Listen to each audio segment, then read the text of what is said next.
All right. Good afternoon, everyone. Thank you for joining, and welcome to the public hearing for the OLCC 2025 Hemp Product Registry Rules Package. My name is Nicole Blase, and I am the Rules Coordinator for the Oregon Liquor and Cannabis Commission. Today is October 15th, 2025 at approximately 2:03 p.m., and this public hearing is being held virtually. Please be advised that today's hearing is being recorded. As a reminder, please be courteous to those who are submitting testimony today and ensure that your phone or computer microphone are muted.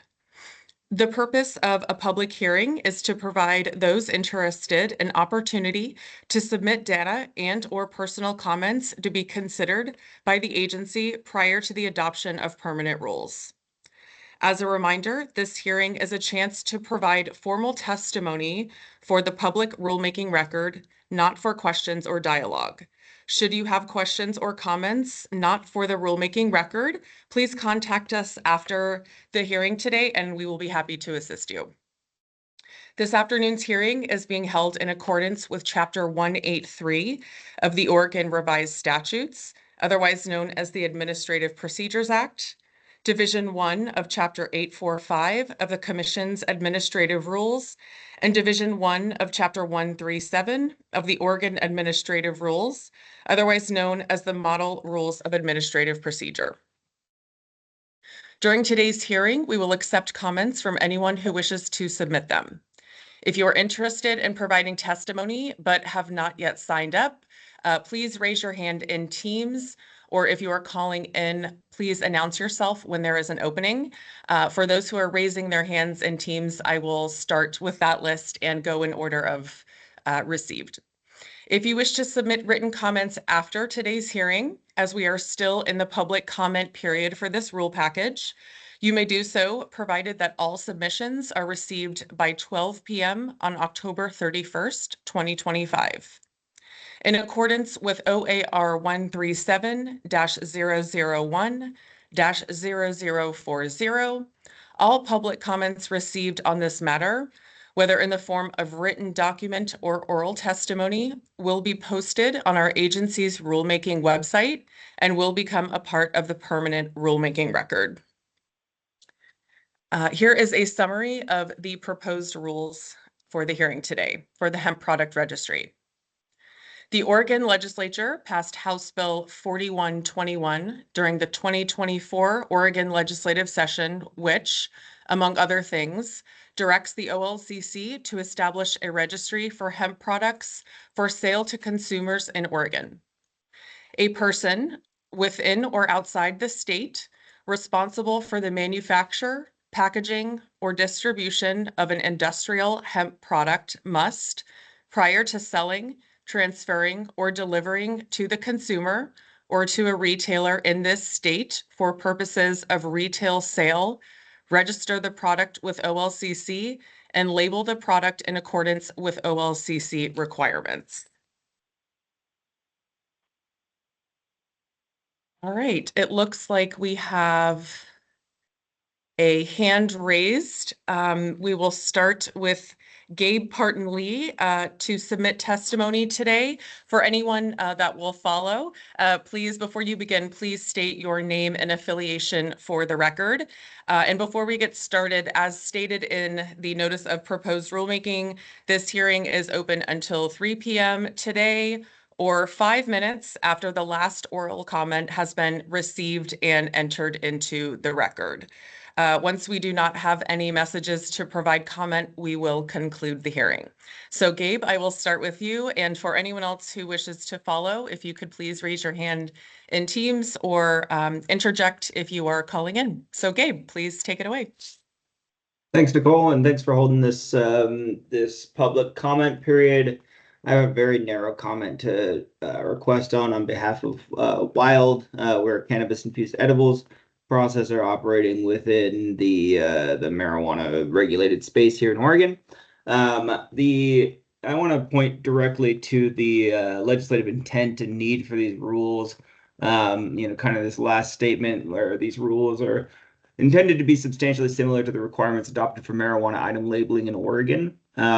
Ultimately, the requirements that there are being asked for are necessary because the modern intoxicating cannabinoid hemp market is so new that consumers don't have any, real well-developed understanding of these products and, especially dosage. Ultimately, between the regulated marijuana system and the intoxicating hemp marketplace, there's different dosage limits for appropriate reasons. Ultimately, it's kind of a soft launch of what this intoxicating cannabinoid products can be allowed within the state of Oregon, and a lot of the labeling rules here, attempt to get at this. The point that I want to address here is serving sizes and child-resistant packaging. There's no obligation within for any sales outside of the OLCC retailer system for products to be child resistant or in child resistant packaging. And there's no requirement for these packages to be continuously resealable that I can see as required to be registered within these through the product registry. So ultimately, it sounds like we would be able to stick on the appropriate stickers onto a Ziploc bag and put these products out for sale at Walgreens if they get an appropriate hemp seller's license. So where we would ask that the OLCC take into consideration is ensuring that these products are appropriately packaged within a child-resistant packaging if they contain any adult-use cannabinoids, such that they need the same sort of child-resistant and consistently resealable among servings for any products that are sold that contain intoxicating cannabinoids to anybody in Oregon. So this is equivalency between the two marketplaces, and it actually creates a degree of clarity because any hemp items that are subject to this registry that are sold within the OLCC marijuana retailer system have to have those packaging and labeling requirements and have to have that child resistant and continuously resealable requirement. But any of these products that are sold in Walgreens, in New Seasons, in Roths would not require these same sort of packages. So all we're looking for is regulatory consistency in line with the intended goal of these rules. Thank you so much. Great. Thanks, Gabe. Next, we have Jason Lampman. Jason, if you could please state your name and affiliation for the record. Thank you.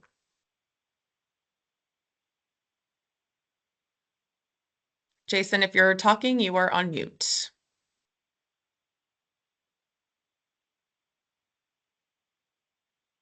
Okay, Jason, we're going to come back to you. We have no audio for you. Ryan Evans, if you'd like to come off mute and testify, and then we can try to come back to Jason. Thanks. Sorry, Jason, you got slotted. No, I'm kidding. Hi, everybody. It's Ryan with Shift Naturals.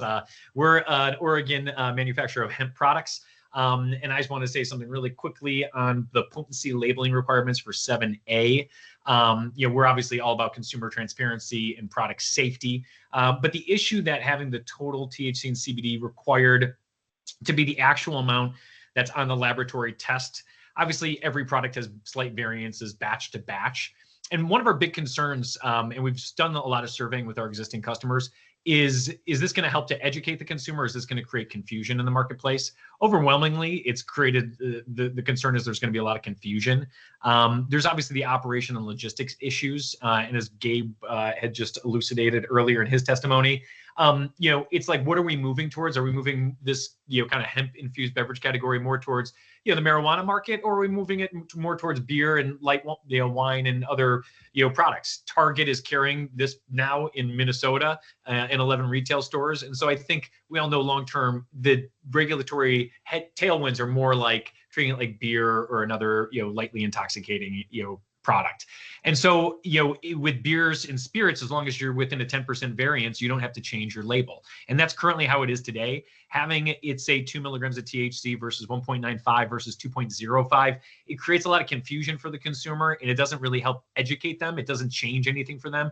And so our big concern here is having that is going to create a lot of operational complexity for compliant brands in the space without creating any, kind of more information that's necessary for the consumer. So we've got a lot of concerns about those. Other states handle it a little bit better. They either mandate you have to have a QR code that links to the full certificate of analysis, something that we already do. In Oregon, they just mandate that you have to do it within 2 to 3 clicks. So if you scan it and then you enter the number and you press enter, then that would meet it, and then you're going to have a certificate of analysis that'll show the exact milligram test result. And so we just want to align ourselves with the other states that are kind of these efforts in reducing waste, delays, and obviously operational complexity. So we're encouraging the OLC to follow the model kind of set by most of the other states and allowing for that 10% variance on dosage to labeling. So thanks. Thank you, Ryan. Jason, I don't know if you want to try again or come off mute. If Jason doesn't have any comments, is there anybody else that would like to provide testimony that is on the call today? All right, Bo Whitney, if you could please state your name and affiliation for the record. Thank you. My name is Bo Whitney. I'm representing Everyday Hemp Company.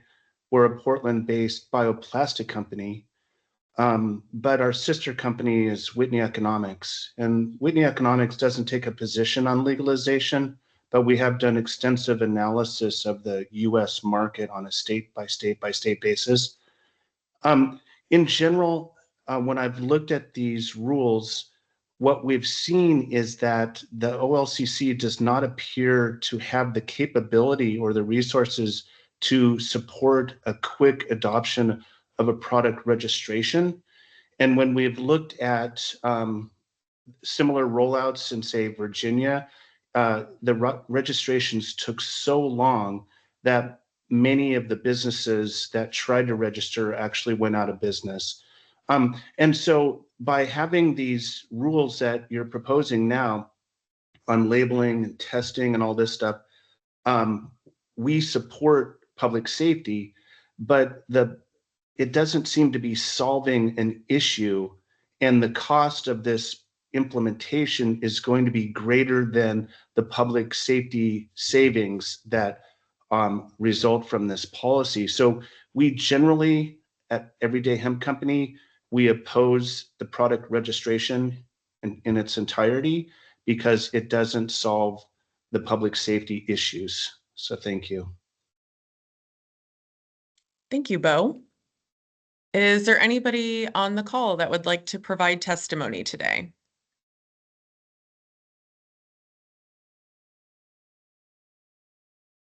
All right, I have a hand up from Thomas. Thomas, if you could please state your name and affiliation for the record. Yeah, my name is Thomas Angel. I'm with a Oregon-based hemp beverage brand, Lodo Brands LLC. And yeah, thank you for giving this opportunity to provide testimony. And also, we are of the camp of brands, I think many in this space, that welcome regulation. So we're very grateful for this opportunity for this space to be further clarified with regulations. Yeah, I would like to sort of follow up both to Gabe and Ryan's comments in the sense that, we are a brand that, while Oregon-based, sells into 21 other states in the United States, most of them with fairly clear regulations, including states like Tennessee and Minnesota, Alabama. And in the case of Tennessee and Alabama, as Ryan was talking about, this is really going more towards the route of adult intoxicating beverages being regulated through the 3-tier system of alcohol, because in reality, that is where these products are being both sold, distributed, and also enjoyed by consumers. Very different from rec cannabis products.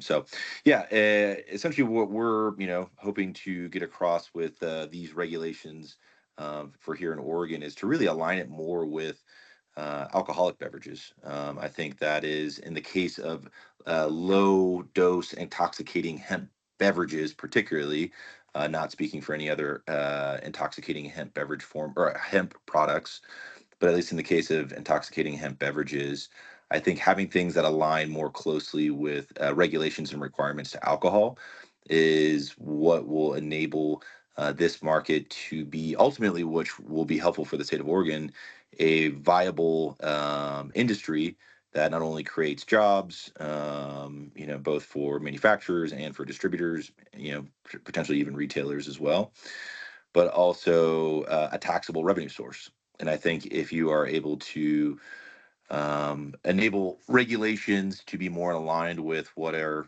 required of alcoholic beverages. So in the case of the potency, right, allowing a standard deviation. As long as you're within that standard deviation, you can, 5%, 10%, whatever it may be, you can make your claim on your label. And then, having an additional layer of the QR code leading to a certificate of analysis that will enable beverage brands to be able to economically be viable, right? Whether that's cans or whatever type of labeling that's being applied, can be ordered at volume, can be ordered at consistency, and thus enable a more viable market for not only said brands, but for the state of Oregon to have a taxable revenue source, very similar to alcoholic beverages. And I think, ultimately in terms of the type of packaging requirements, I agree with Gabe that there should be consistency. I do think, though, it should be more in line and consistent with alcoholic beverage requirements, as opposed to a rec dispensary requirement, since that is not exactly where this market in other regulated states is being regulated to. So that is what we would like to provide in this open house. Thank you so much. Great. Thank you, Thomas. I don't see any other hands up. Is there anybody that would like to submit testimony? Okay, Cody, please state your name and affiliation for the record. Hello, my name is Cody. I'm with the Bliss CBD, Bliss Holding Company, making hemp products here in Oregon since 2015. I want to follow up on and second some of Thomas's, some of Ryan's comments, some of Bo's comments. That a few things here. One, the parity with other states and the ability to seamlessly go into other markets and where this is going is very important. And Oregon has done a really good job so far, but kind of risks at the moment making some changes that really set us back while the other states get even more productive on this front. When it comes to the packaging and labeling requirements, I also agree with what Ryan said on the potency and the discernment of how many decimals out should be put on the label. And agree that the burden of doing that is very difficult. For instance, when we make small batches with our co-packers, we often don't know what the potency is until after it's done, and printing needs to happen weeks and weeks before that. So something like that adds a tremendous burden on companies like ours that don't label every bottle ourselves. So that's something that should be considered to be changed. My other comment is on product fees and the fee being waivable when there's kind of a variation. And I'd ask the OLCC to really consider a wider range of what's considered a variable. For instance, if the product has the same THC or CBD dosage and the same package size, but maybe the flavors are different, I think that should be completely allowable as one product. For example, if I were to register all of my products right now, I have like 6 different flavors, and as it's currently written, those would all be 6 different registrations, but really the products are very similar in most of the ways. Yeah, that's all the comments I had, but I appreciate the time to speak. Great. Thank you, Cody. Okay, Jason, looks like you're back. Would you like to come off mute and testify today? There you are. Okay. Yeah, I got it. Okay. I was trying to figure it out. I think I was in a bad spot here. Yeah, I just have some notes written here. Good afternoon and thank you for having this hearing. Thank you for allowing me to speak. My name is Jason Lampman. I am a small hemp farmer licensee since 2019, or yeah, the year after the farm bill went through. So I'm here today to comment on the labeling rules. Specifically, one of the things is the labeling requirement for paying for each individual SKU. I kind of want to echo that previous speaker, Cody, and say if there could be some kind of allowance for either small farms, or if it is a very similar product. We are a very small farm, and I want to, this is a, I would like to be able to have different strains as usable, be able to put them into pre-rolls. And then also with our tinctures, we have 3 different milligram sizes and 3 flavors, which would be, I think, like $7,000, which is, we're trying to have a value added crop here on our small farm. In Oregon, hemp is an agricultural commodity, and it should be a value add to a farming operation, not some sort of overregulated burden that makes it impossible for people like me to participate. It just feels like when the cost to participate outpaces the revenue or like profits, it just seems like there's something that's wrong there. It would be, like I said, about $7,000. That's on top of our $1,200 annual license for just one, and it's another, I believe, either $850, $350, or $850 for each additional crop that we've been, or field place we've been waiting to see how these rules go. I'm not I am a legitimate farmer, small family farm. I'm not a big company. I'm not some guy trying to exploit made up loopholes. I make honest products, and I follow every single rule that has ever been written, often at great cost from being so small. I never deny inspectors. I've worked great with the OLCC and inspectors, never hidden THC products under the label of hemp.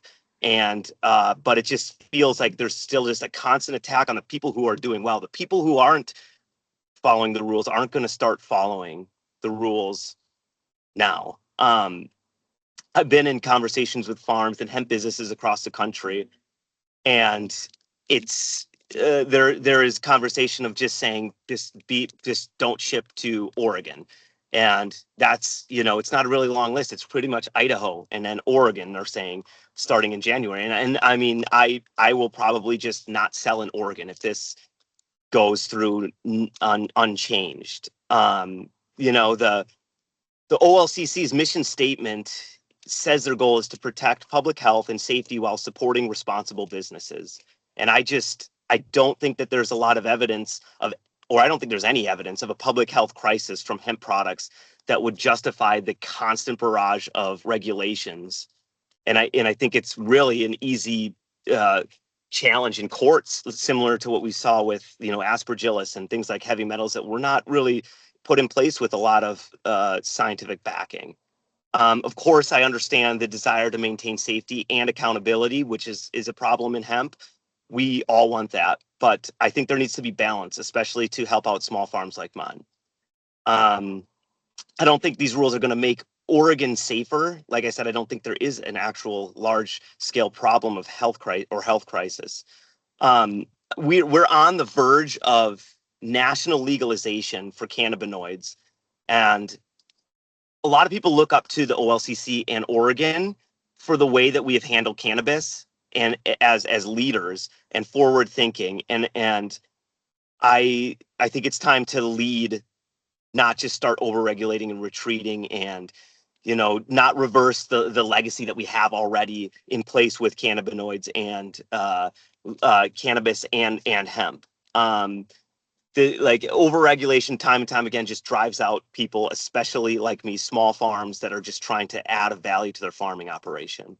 One small thing that I have here is that on the labeling thing, it's like a specific part of this as well, is it says you have to put on the name of the farm where it was produced, you have to put on the name of the handler, and then there was another farm thing. So there could be up to 3 or 4 names and addresses of places.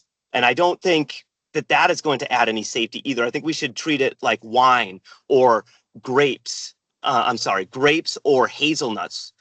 We do hazelnuts is another huge commodity crop that we're also involved in, and we don't write out every single place that we put on there.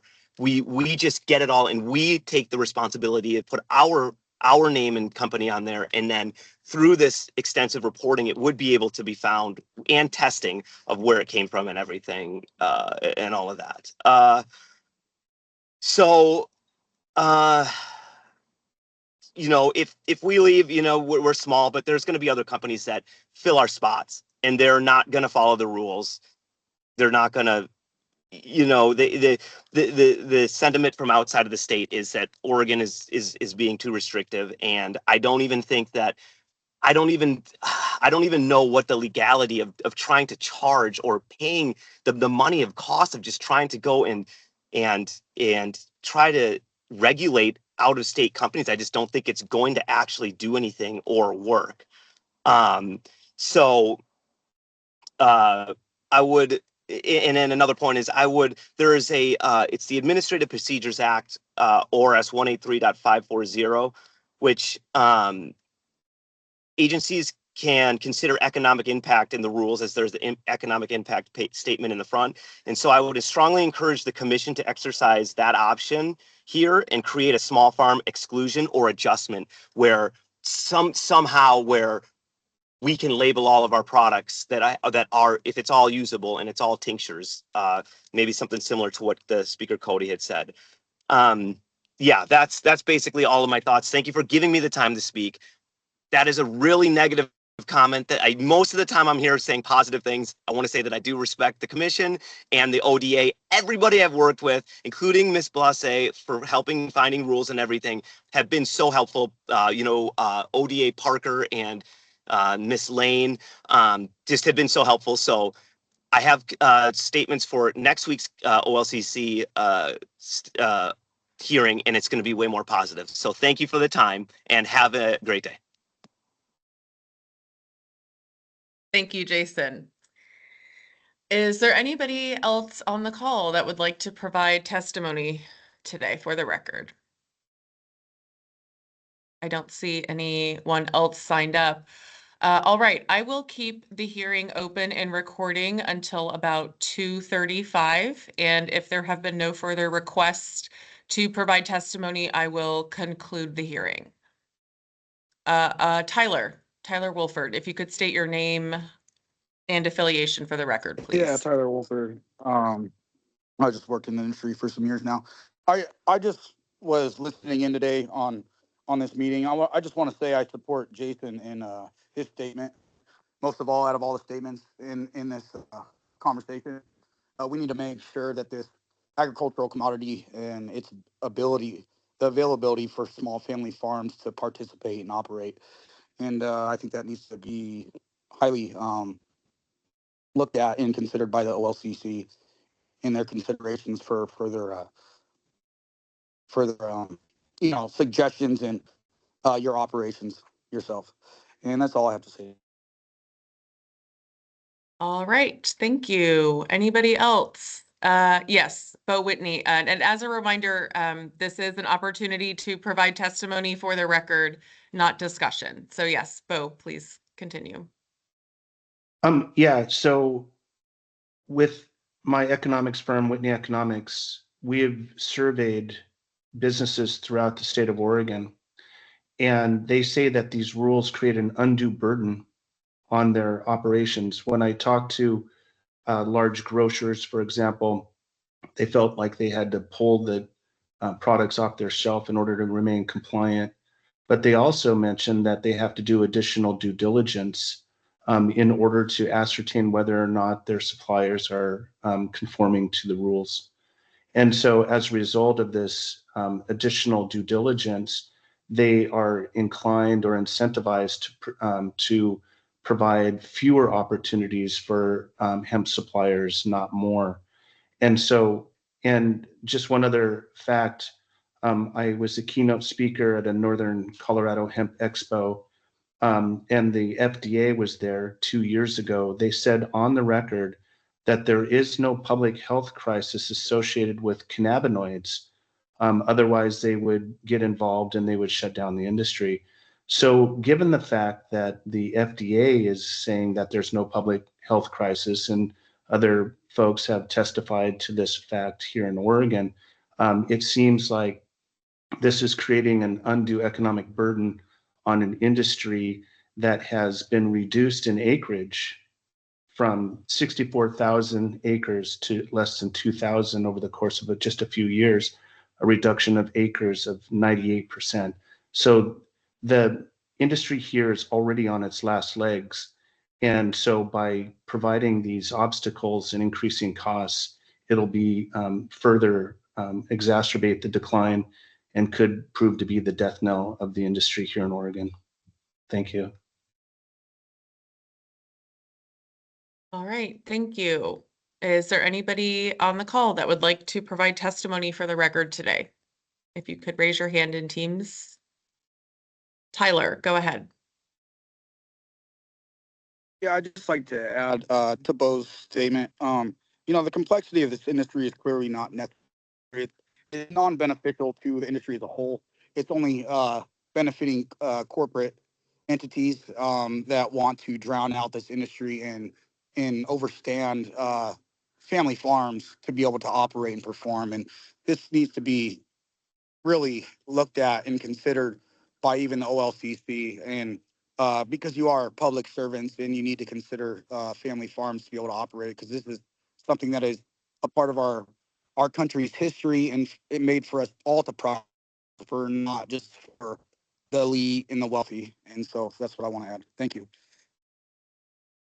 All right, thank you, Tyler. Is there anybody on the call that would like to provide testimony for the record today? If you could raise your hand in Teams or interject if you're calling in.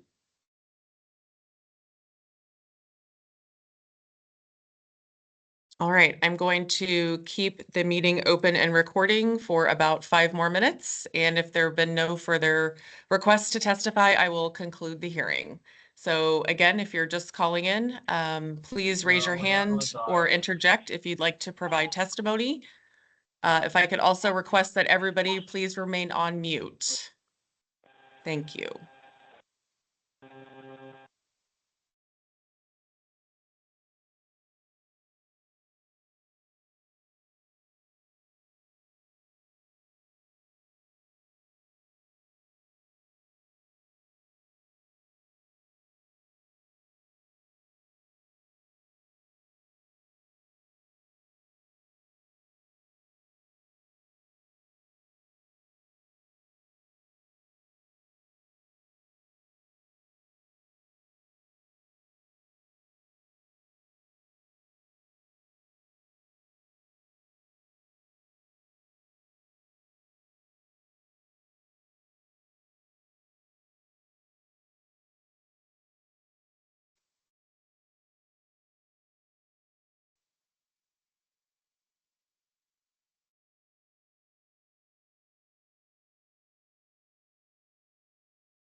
This is the public hearing for the OLCC Hemp Product Registry. Is there anybody on the call that would like to submit testimony for the record today?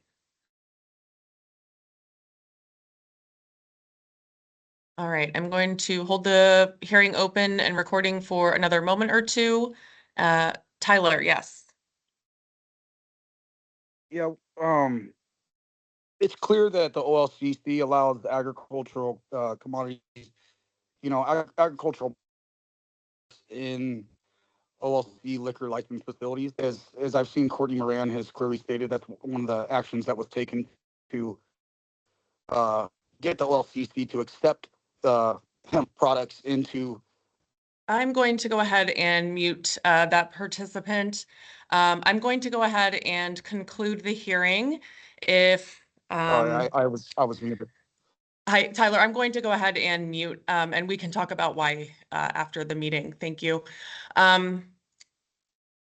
Please remember that written comments must be received no later than 12 p.m. on October 31st to be considered during the rulemaking. Again, if you have any other questions or concerns, please feel free to contact us after the hearing. And thank you for your interest and participation, and have a great rest of your day. Thank you.